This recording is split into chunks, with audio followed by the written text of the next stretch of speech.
Assalamualaikum warahmatullahi wabarakatuh. Salam sejahtera bagi kita semua. Yang saya hormati Bapak Roky Adiguna selaku dosen pembimbing saya. Yang saya hormati juga Bapak Ibu dosen penguji. Perkenalkan, nama saya Bagus Nugroho Susanto dari Program Eksekutif 32 Yogyakarta. Izinkan pada kesempatan ini menyampaikan presentasi tesis saya dengan judul Evaluasi Strategi Pemasaran Produk Rel Express Daup 4 Semarang. Laju pertumbuhan di setiap bisnis semakin meningkat dan semua organisasi dituntut agar dapat mengikuti perkembangan zaman. Munculnya Industri 4.0 menjadikan sebuah lonjakan perkembangan di bidang teknologi. Perusahaan yang tidak bisa mengikuti perubahan tersebut akan tergerus oleh pesaing. PT KAI merupakan salah satu perusahaan pemerintah yang ikut menyambut kedatangan Industri 4.0. Salah satu contoh penerapan dari inovasi adalah Rel Ticket yang diadaptasi dari teknologi pemesanan online yang mudah dijangkau semua orang. Dan masih banyak lagi inovasi yang dikembangkan oleh PT KAI.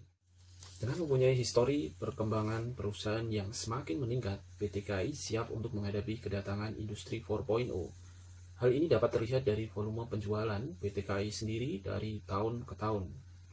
Berikut adalah grafik perkembangan dari tahun 2008 hingga tahun 2018. Terlihat bahwa dari tahun 2008 hingga 2018, volume penjualan penumpang semakin meningkat. Begitu juga volume penjualan barang meningkat. Akan tetapi pada awal bulan Agustus 2019 merupakan awal mula virus corona menyerang negara Cina, khususnya Wuhan. Hal ini membuat pemerintah Cina melakukan lockdown agar tidak terjadi penyebaran virus di semua wilayah. Indonesia merupakan negara dengan peringkat ke-23 untuk pandemi COVID-19. Tindakan selanjutnya yang diambil oleh pemerintah adalah melakukan pembatasan sosial berskala besar atau PSBB. Hal tersebut berimbas pada sejumlah sektor bisnis di Indonesia. PT KAI merupakan salah satu bisnis transportasi yang harus menghentikan angkutan bisnis mereka untuk mengangkut penumpang. Hal ini membuat keuangan PT KAI mengalami defisit dikarenakan hanya mengandalkan pendapatan dari angkutan. Akhirnya PT KAI harus memikirkan bagaimana agar bisnis ini tetap survive. Salah satu strategi PT KAI adalah dengan menggiatkan bisnis mereka di bidang angkutan barang dan logistik. Angkutan barang memiliki beberapa jenis pelayanan, diantaranya peti kemas, angkutan migas, angkutan batubara, rel ekspres, dan lain-lain. Rel ekspres merupakan strategi yang cukup diunggulkan sebagai usaha PT KAI selama PSBB berlangsung. Rel ekspres lahir pada bulan April 2019 dengan pelayanan masih menggunakan satu kereta. Di bulan Februari 2020 meningkatkan layanannya menjadi full service dengan keunggulan harga murah yang ditawarkan, yaitu 500 kilo, siap melayani pengiriman dari Jakarta hingga Surabaya. Ini adalah peta gambaran dari point of sale produk Rel Express dari Jakarta hingga Malang. Kota Semarang merupakan point of sale dari angkutan logistik. Rel Express sendiri juga ikut terdampak COVID-19, terutama daerah operasi 4 Semarang. Peneliti melakukan wawancara terbuka sebagai studi penelitian terdahulu terkait dengan penjualan Rel Express pada beberapa bulan terakhir setelah pandemi COVID-19 terjadi di Indonesia. Khusus penjualan produk Rel Express bulan Maret dan April mengalami penurunan akibat PSBB. Namun setelahnya meningkat sampai dengan bulan Juli kemarin. Penjualan yang fluktuatif tersebut sangat berbanding terbalik dengan ekspektasi perusahaan yang telah memberikan target tersendiri sebelumnya, yang harus dipenuhi setiap bulannya. Berikut adalah grafik volume penjualan Rel Express pada tahun 2019 dan 2020. Pada grafik tersebut terlihat bahwa tingkat penjualan antara tahun 2019 dengan 2020 mengalami penurunan. Sedangkan pada program yang ditargetkan perusahaan masih belum bisa terpenuhi. Dari penjelasan di atas dapat dilihat bahwa volume penjualan yang masih fluktuatif dan cenderung belum sesuai harapan dari perusahaan. Dengan strategi pemasaran yang tepat, Rel Express diyakini dapat menjadi salah satu pilihan baru dalam angkutan barang. Peneliti tertarik untuk melakukan penelitian lebih lanjut terhadap strategi pemasaran yang diterapkan PT KAI dengan produk Rel Express di Daup 4 Semarang. Maka peneliti mengajukan pertanyaan sebagai berikut. Bagaimana tingkat kelayakan strategi pemasaran PT KAI Daup 4 Semarang, khususnya pada angkutan barang produk Rel Express terhadap lingkungan bisnis saat ini? Yang kedua, langkah korektif apa jika perlu yang dilakukan PT KAI Daup 4 Semarang, khususnya pada bagian angkutan barang terhadap strategi pemasaran produk Rel Express. Berikut adalah teori-teori yang peneliti gunakan dalam penelitian ini. Strategi, manajemen strategis, pemasaran, Kemudian, menurut David, pemasaran mempunyai 7 fungsi, yaitu analisis pelanggan, penjualan produk dan jasa, perencanaan produk dan jasa, penetapan harga, distribusi, riset pemasaran, dan analisis biaya dan manfaat. Kemudian, manajemen strategis sendiri dibagi menjadi 3 tahapan. Yang pertama, formulasi strategi, implementasi, yang terakhir adalah evaluasi. Berdasarkan gambar tersebut dapat diceritakan alur dari penelitian yang akan dikerjakan. Awalnya dilakukan meninjau dasar strategi pemasaran Daup 4 Semarang. Yang kedua, dilakukan mengukur kinerja perusahaan. Yang ketiga adalah mengambil langkah korektif. Apabila tidak terjadi perbedaan yang signifikan, maka strategi akan tetap dilanjutkan. Selanjutnya, metodologi penelitian. Metode yang dipakai pada penelitian ini adalah metode deskriptif dengan pendekatan kualitatif. Sumber yang dipakai menggunakan sumber data primer dan sekunder. Sumber data primer merupakan sumber data yang secara langsung memberikan data kepada pengumpul data. Dan data sekunder merupakan sumber data yang tidak secara langsung memberikan data kepada pengumpul data. Sebagai pengganti populasi adalah social situation, di mana pada kondisi saat penelitian memiliki kesamaan dengan situasi sosial pada kasus yang dipelajari. Teknik yang akan dipakai dalam metode pengambilan sampel adalah non-probabilitas jenis purposive sampling. Teknik purposive sampling mempunyai kriteria pertimbangan tertentu. Dalam kasus ini, orang yang dianggap paling tahu tentang apa yang diharapkan dan akan menghasilkan data yang lebih representatif. Penelitian kualitatif ini menggunakan metode pengumpulan data dengan berupa wawancara mendalam atau in-depth interview, semi terstruktur dengan objek penelitian yaitu Departemen Angkutan Barang Daup 4 Semarang. Adapun kriteria-kriteria tersebut sebagai berikut. Pihak internal yang bersinggungan langsung dengan pembinaan perumusan strategi pemasaran produk Rel Express di Daup 4 Semarang. Yang pertama adalah Bapak Sugeng Cahyadi selaku manajer angkutan barang. Yang kedua adalah Bapak Johan Antonio Samaran selaku asisten manajer operasional dan administrasi. Yang ketiga adalah Bapak Muhammad Hasan selaku senior supervisor UPT Terminal Semarang Poncol. Dapat dilihat pada keterangan selanjutnya untuk kegiatan analisis yang perlu dilakukan pada tahap evaluasi. Yang pertama adalah meninjau dasar strategi organisasi dengan membuat matriks IV dan matriks EV baik sesudah maupun sebelum. Kemudian yang kedua dengan mengukur kinerja perusahaan. Yang ketiga, mengambil tindakan korektif untuk memastikan bahwa kinerja sesuai dengan rencana. Berikut adalah struktur organisasi angkutan barang Daup 4 Semarang. Yang selanjutnya, hasil dan pembahasan.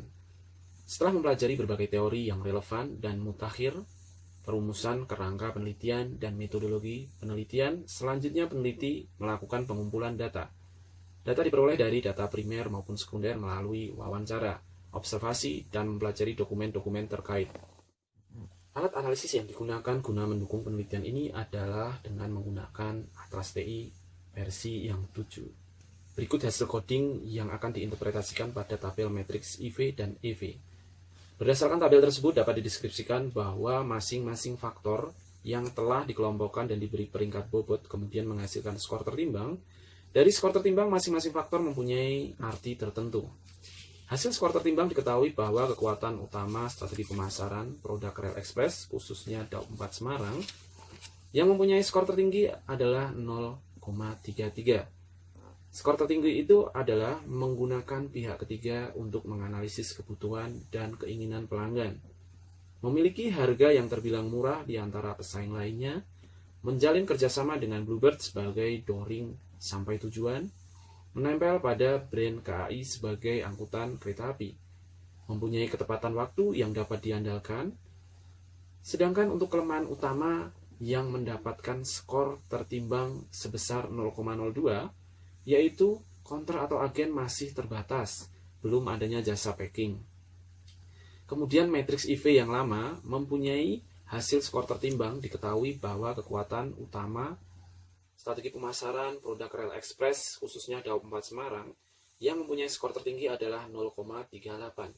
Skor tertinggi itu adalah memiliki kontrak harga yang tergolong relatif murah, mempunyai ketepatan waktu yang dapat diandalkan, sedangkan untuk kelemahan utama yang mendapatkan skor terendah adalah 0,02, yaitu belum mempunyai harga yang dapat dipasarkan langsung, segmen pasar yang sangat terbatas, belum terintegrasi dengan aplikasi pendukung, lokasi Daup 4 Semarang yang terletak di tengah, belum terpenuhinya beberapa personil di lapangan. Selanjutnya, berdasarkan tabel matriks EV atau External Factor Evaluation, diketahui bahwa masing-masing faktor telah dikelompokkan berdasarkan nilai bobot dan peringkat. Nilai bobot masing-masing faktor menunjukkan arti tertentu. Hasil skor tertimbang diketahui bahwa peluang suatu perusahaan mengenai strategi pemasaran produk Rel Express, khususnya Daup 4 Semarang, yang mempunyai skor tertinggi adalah 0,47. Skor tertinggi itu adalah pemberian bantuan oleh pemerintah di tengah pandemi COVID-19. Ini sangat membantu para pelaku usaha untuk tetap survive. Adanya aturan penerapan odol atau over dimension dan overload tentang kondisi di mana kendaraan mengangkut muatan melebihi batas beban yang diterapkan. Perkembangan e-commerce yang begitu cepat, sedangkan untuk ancaman utama yang mendapatkan skor tertimbang sebesar 0,03, yaitu adanya perkembangan infrastruktur yang cepat berkembang, terutama jalan tol. Perkembangan teknologi tinggi, kemudian matriks EV yang lama mempunyai hasil skor tertimbang, diketahui bahwa peluang suatu perusahaan mengenai strategi pemasaran produk Rel Express, khususnya Daup 4 Semarang, yang mempunyai skor tertinggi adalah 0,38. Skor tertinggi itu adalah adanya aturan penerapan odol, over dimension, dan overload tentang kondisi di mana kendaraan mengangkut muatan melebihi batas beban yang ditetapkan. Persiapan untuk perubahan menjadi B2C, sedangkan untuk ancaman utama yang mendapatkan skor tertimbang sebesar 0,03, yaitu persaingan angkutan barang yang tinggi. Untuk tahapan selanjutnya adalah dengan melakukan pengukuran kinerja perusahaan. Dari hasil wawancara yang dilakukan dapat disimpulkan bahwa produk Rel Express mengalami peningkatan baik secara volume maupun jumlah customer yang dulunya hanya ekspedisi yang ada, sekarang sudah mulai bertambah sampai dengan 200 pelanggan baru. Kemudian dari segi pendapatan Rel Express sendiri mengalami peningkatan 59% dibandingkan tahun kemarin. Selanjutnya pada tahap pengambilan tindakan korektif. Berdasarkan hasil perbandingan antara matriks EV yang didasarkan pada strategi pemasaran yang telah direvisi dengan EV yang didasarkan pada strategi pemasaran sebelum dilakukannya revisi, ternyata menunjukkan perbedaan yang signifikan, yaitu berturut-turut nilainya 3,14 dan 2,67. Terjadinya peningkatan yang cukup signifikan berarti menandakan bahwa terjadi peningkatan ke arah positif, sehingga tidak diperlukan lagi tindakan korektif. Selain itu, diketahui juga matriks EV untuk strategi pemasaran yang diterapkan di Daup 4 Semarang, khususnya produk Rel Express, terlihat perbedaan antara nilai sebelum dan sesudah revisi dengan perbandingan nilai 3,21 dan 3,53. Terjadi perbedaan yang signifikan, akan tetapi perbedaan itu menunjukkan bahwa strategi pemasaran yang diterapkan dapat merespon baik secara superior perihal peluang dan ancaman yang dihadapi angkutan Daup 4 Semarang. Kemudian juga sudah mengalami penguatan ketika produk Rel Express menjadi full service dan B2C. Pengambilan tindakan korektif yang selanjutnya yaitu pada hasil analisis pengukuran kinerja organisasi antara periode setelah dilakukan revisi dan periode sebelum dilakukannya revisi pada strategi pemasaran yang telah terjadi pada angkutan barang untuk produk Rel Express. Dari hasil pengukuran kinerja yang telah dilakukan ternyata menunjukkan peningkatan, terbukti dari hasil kutipan wawancara dari narasumber, bahwa terjadi penambahan customer yang mulanya sekitar 200 customer existing sekarang meningkat lebih dari 200 customer masuk. Kemudian dari segi penjualan mengalami peningkatan 59% dari tahun sebelumnya. Hal ini pada peningkatan pendapatan. Hal ini menunjukkan bahwa kinerja angkutan barang mengalami peningkatan untuk produk Rel Express. Dari dua langkah di atas dapat disimpulkan bahwa strategi yang diterapkan angkutan barang Daup 4 Semarang untuk produk Rel Express sudah cukup baik dan mengalami peningkatan yang terbilang baik.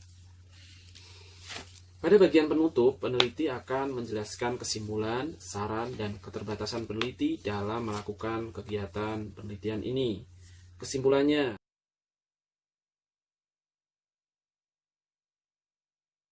Pada poin saran, peneliti memberikan beberapa saran. Saran yang pertama, pemasaran yang dilakukan secara face-to-face sebelumnya akan lebih baik jika diganti atau ditambahkan dengan pemasaran yang lebih modern, seperti pemasaran yang dilakukan melalui media sosial atau pemasaran secara online lainnya. Yang kedua adalah lokasi dari agen atau customer dari Rel Express yang terbatas, sehingga untuk segmen pasar itu sendiri sangat terbatas. Diharapkan kedepannya agar terlaksana penambahan agen atau counter di beberapa stasiun yang potensial, sehingga mindset customer ketika melakukan pengiriman barang tetap berprioritas pada Rel Express. Strategi pemasaran yang diterapkan pada saat ini masih mengacu pada keputusan kantor pusat. Artinya hampir semua kegiatan yang berkaitan dengan pembentukan strategi pemasaran, kendalinya masih berada pada pusat. Keikutsertaan daerah sangat menentukan keberhasilan dari strategi pemasaran angkutan barang itu sendiri, dikarenakan akan lebih mengenal karakteristik dari pelanggan itu. Kemudian, pada era industri 4.0, peran teknologi sangat berpengaruh pada keberhasilan perusahaan dalam mencapai tujuan organisasi. Hal ini terbukti belum adanya teknologi yang mendukung tracing tarif untuk Rel Express secara online. Adanya aplikasi Rel Express itu sendiri akan menguatkan brand Rel Express, sehingga secara tidak langsung akan meningkatkan penjualan jangka panjang. Kemudian poin keterbatasan penelitian. Peneliti berpendapat bahwa matriks EV dan EV pada formulasi strategi membutuhkan penelitian yang lebih ke arah intuitif dari praktisi atau ahli strategi. Nilai numerik yang ditetapkan sebagai skor peringkat dan bobot adalah keputusan yang mendasarkan dari responden atau narasumber. Meskipun responden harus didasarkan pada informasi yang objektif. Jumlah informan yang tergolong relatif kecil dikarenakan jumlah pegawai dari angkutan barang di Daob 4 Semarang kurang dari 10 dan responden untuk penelitian ini semuanya internal PT KAI Daob 4 Semarang. Kegiatan yang berkaitan dengan analisis pelanggan, riset pemasaran, analisis biaya manfaat dilakukan oleh PT KAI Daob 4 Semarang. Kegiatan yang berkaitan dengan perencanaan produk dan jasa serta penetapan harga dilakukan oleh PT KAI Kantor Pusat Bandung. Terima kasih, sekian, wassalamualaikum warahmatullahi wabarakatuh.